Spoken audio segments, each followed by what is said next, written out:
تو کیا یہ اونٹوں کو نہیں دیکھتے کہ کیسے بنائے گئے؟ القرآن۔ ریت کے سمندر میں جہاز۔ آپ نے آسمان اور پانی میں جہاز دیکھے ہیں، لیکن کیا آپ کو معلوم ہے صحرا میں بھی جہاز ہوتے ہیں؟ اس جہاز کا نام جمل ہے۔ ریت میں ہمارے پیر دھستے ہیں، لیکن جمل کے پیر ریت میں نہیں دھستے۔ وہ ریت پر ایسے چلتا ہے جیسے قالین پر چل رہا ہو۔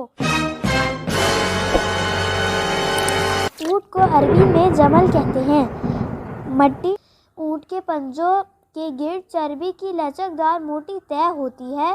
وہ جیسے ہی پیر زمین پر رکھتا ہے، پنجے پر چربی پھیل جاتی ہے اور اونٹ کا وزن پیروں میں اس طرح برابر تقسیم ہو جاتا ہے کہ پیر ریت میں دھسنے سے محفوظ رہتے ہیں۔ 3 منٹ میں 200 لیٹر پانی پی سکتا ہے۔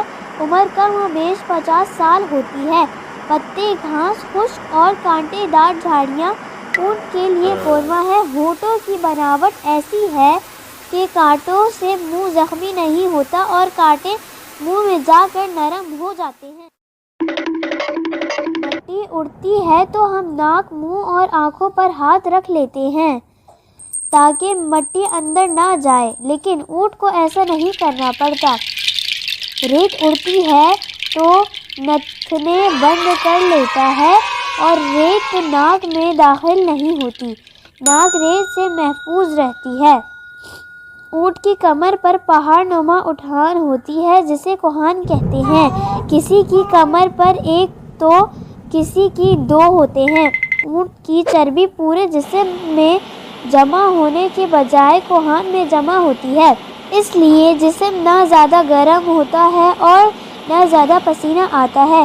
یہی وجہ ہے کہ اس کے جسم میں پانی کی کمی نہیں ہوتی۔ بتایا جاتا ہے کہ یہ صحرا میں 6 سے 7 مہینے بغیر پانی کے گزارا کر سکتا ہے۔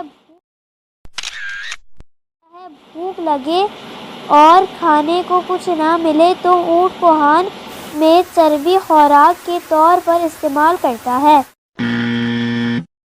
اونٹ کی گھنی بھویں آنکھوں کو صحرا کی تپتی دھوپ سے محفوظ کرتی ہیں۔ اونٹ کی آنکھ میں 3 باریک پردے ہوتے ہیں جو ریت کو آنکھ میں جانے نہیں دیتے۔ ہماری آنکھ میں پلکوں کی ایک تہہ ہوتی ہے، اونٹ کی آنکھ میں پلکوں کی 2 تہہ ہوتی ہیں۔